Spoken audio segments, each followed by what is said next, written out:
Hi, and thank you for watching this In the Spirit Moment with Myronda. I hope you are blessed, safe, and well.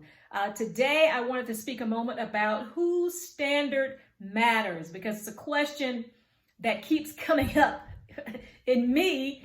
Whose standard really matters?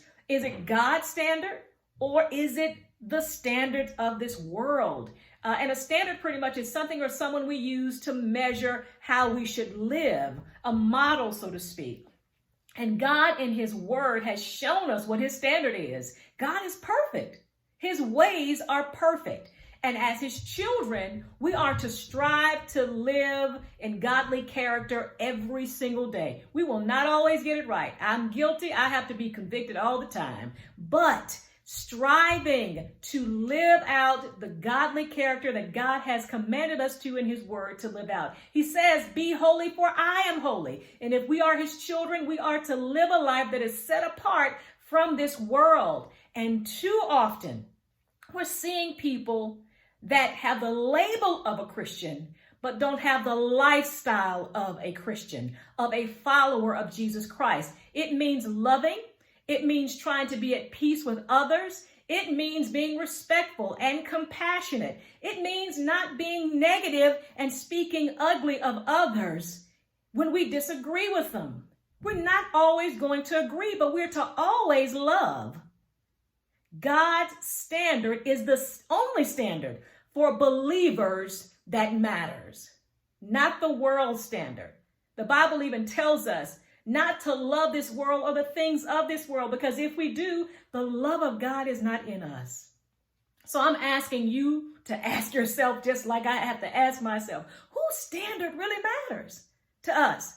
And are we living a life that shows others that God's standard is the only standard that matters?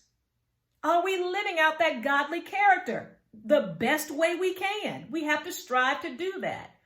Because we will not be the light, we will not be the salt in this world that God has called us to be if we are not striving to do that. And sometimes it means we're going to suffer. It's okay. Jesus suffered. He said that because of him, we would be persecuted.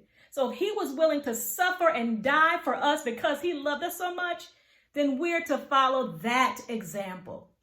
So I pray that this has made you think. It convicts me because many times when I am tempted to say things, even say things that I shouldn't say, when I should pray instead, I'm convicted. So I wanted to just share that with you. Listen, ask yourself, really, am I living the life that says that God's standard matters more than any other standard? The world standard is extremely low.